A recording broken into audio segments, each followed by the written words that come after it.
महाराज जी, नशा समाज के पतन का मुख्य कारण बनता जा रहा है। अक्सर जो दुराचारों की घटना बहन बेटियों के साथ होती है, उसमें नशा एक मुख्य कारण होता है। नशे की हालत में इंसान का डर सा खत्म हो जाता है, उसे सही गलत का होश नहीं रहता, तो महाराज जी वो ऐसे ही काम करने लग जाता है। महाराज जी, मेरा निवेदन था कि नशा रोकने के लिए मार्गदर्शन दें ताकि ऐसी घटनाओं पर रोक लग सके। देखो, हमारा उपाय सब रोकने के लिए है। बेविचार रोकने के लिए, नशा रोकने के लिए, अधर्म रोकने के लिए, पाप रोकने के लिए, डिप्रेशन रोकने के लिए, चिंता रोकने के लिए, सबका उपाय एक ही है, अध्यात्म। जब तक आप अध्यात्म से नहीं चलोगे तब तक आपका सुधार नहीं होगा। अध्यात्म से एक भय पैदा हो जाता है, मैं ये पाप कर्म नहीं करूंगा, अरे ये निंदनीय। आज हजारों या हम लाखों कह सकते हैं, लाखों हमारे नौजवान भाई नशा छोड़ दिए, शराब छोड़ दिए, मांस छोड़ दिए, गंदी बातें छोड़ दी। यहीं आके बताते हैं कि हमको 1 वर्ष हो गया छोड़े, हमें 6 महीना हो गया, हमें साल भर हो। तो अध्यात्म तो छुड़वा रहा है। जैसे जैसे वो अध्यात्म सुन रहे हैं, अध्यात्म को धारण कर रहे हैं, वैसे वैसे गंदे आचरण त्यागते जा रहे हैं। अभी अगर नौजवान भाई थोड़ा अध्यात्म की तरफ झुकें तो इनका सुधार हो। अब अध्यात्म से मतलब नहीं केवल अब नौजवानी है और धर्म को कभी जाना नहीं, शास्त्र पढ़ा नहीं, संत संग किया नहीं, तो बस मनमानी आचरण चल रहा है, मनमानी आचरण चल रहा है। जो जितना गंदा जीवन जी सके वही उतना अपने को श्रेष्ठ मान रहा है। क्लब जाना, शराब पीना, ड्रग्स, तो इससे बहुत बड़ी हानि हो रही है, हमारे समाज की बहुत बड़ी हानि हो रही है।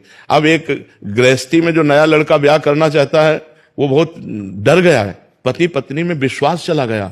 जहां एक प्राण दो देह माने जाते थे, पति पत्नी का मतलब एक प्राण दो देह, देखने में दो हैं लेकिन दोनों एक हैं, वहां अब ये दशा है। बड़ा समय विचित्र आ गया, बड़ा समय विचित्र आ गया। मतलब अब किस पर विश्वास करें, विश्वास किस पर करें? कम से कम ये होता था कि सुहाग भर लिया तो अपने सुहाग की रक्षा करेगी, वही अपने अपने सुहाग को। तो बड़ा विचित्र है, बड़ा विचित्र समय आ गया है। अध्यात्म के बिना आपके प्रश्न का समाधान नहीं है। जब तक लोग अध्यात्म से नहीं जुड़ेंगे, संतों से नहीं जुड़ेंगे, तब तक ये नशा और गंदी आदतें नहीं छूटेंगी। जब उनको भगवान का थोड़ा ज्ञान हो, धर्म का ज्ञान हो, तो इंद्रियां पवित्र हो, तो गंदे आचरणों से बचें। तो बिना अध्यात्म के सुधार होना बड़ा कठिन है। ये बहुत गंदा माहौल चल गया। अब इसके सुधार के लिए हमें कोई उपाय नहीं दिखाई देता। एक उपाय है अध्यात्म, उसमें कोई जुड़ना नहीं चाहता। जब तक भगवान से नहीं जुड़ेगा, बुद्धि नहीं पवित्र होगी, तब तक ये धर्म का आचरण कैसे होगा? तो ऐसे व्यभिचार प्रवृत्ति बढ़ गई, बड़ी समस्या है ये, बड़ी समस्या है ये।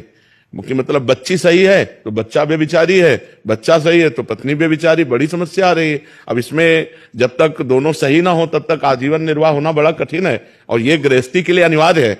पति पत्नी में प्रेम होना गृहस्थी के लिए अनिवार्य है, क्योंकि वो तभी चल पाएंगे। और ये बड़ी समस्या हो गई कि वो उनसे प्यार करते हो, उनसे प्यार, तो हमें लगता है कि फिर ब्याह नहीं करना चाहिए। अगर तुमको जिससे प्रेम है उसी से रहो।